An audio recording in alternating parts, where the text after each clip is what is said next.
एक मिनिट, काय म्हणली म्हातारी तू? तुझं घर कोणत्या स्वप्नाच्या दुनियामध्ये जगती तू? विसरली का तू? हे घर मला हुंड्यामध्ये आलं आणि ते पण माझ्या पप्पांना दिलंय. वहिनी तुम्ही असं कसं बोलायला लागले आईला? तू ग बस रे, मला कोणी विचारणार? आला 2 दिवसात तिथे येऊन टपाकला.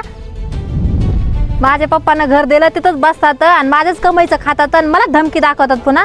माझ्याकडे दोघं असं बघू नका आणि हा मी जे म्हणते का तेच करा, नाहीतर दोघाला घरच्या बाहेर काढून देईन. आणि हा एक गोष्ट लक्षात असू द्या, मुंबईला लयला मोठे आश्रम आहे, तिथं जर नेऊन सोड ना तर कोणाला मेळ सुद्धा लागणार नाही, कळलं का? पोरा काय नको म्हणू, आपणच जाऊ. आई जाऊ दे, रडू नको, चला आई.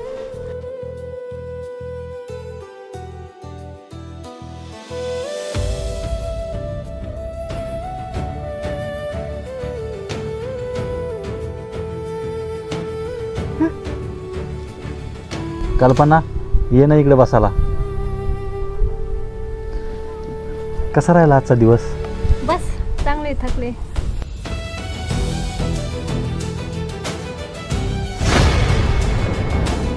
सुनबाई हे धर,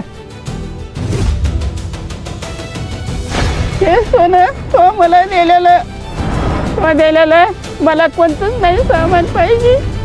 तू म्हणली होती ना आश्रम मध्ये नेऊन घालतात, तरी काय गरज नाही, आम्हीच जातो. आश्रम का आम्ही रोडावर भीक मागून खाऊ, आम्हाला काय नको तुझं.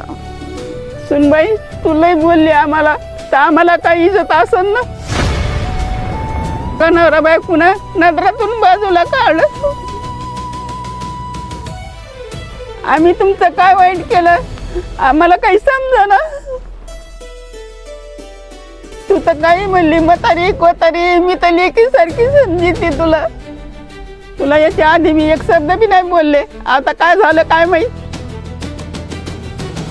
ए म्हातारे, कवाची बडबड लावली, चल निघितून आता, बस झालं. हा कवाची बडबड लावली, चल निघा दोघं बी आता इथून. आई जाऊ दे, चला आता.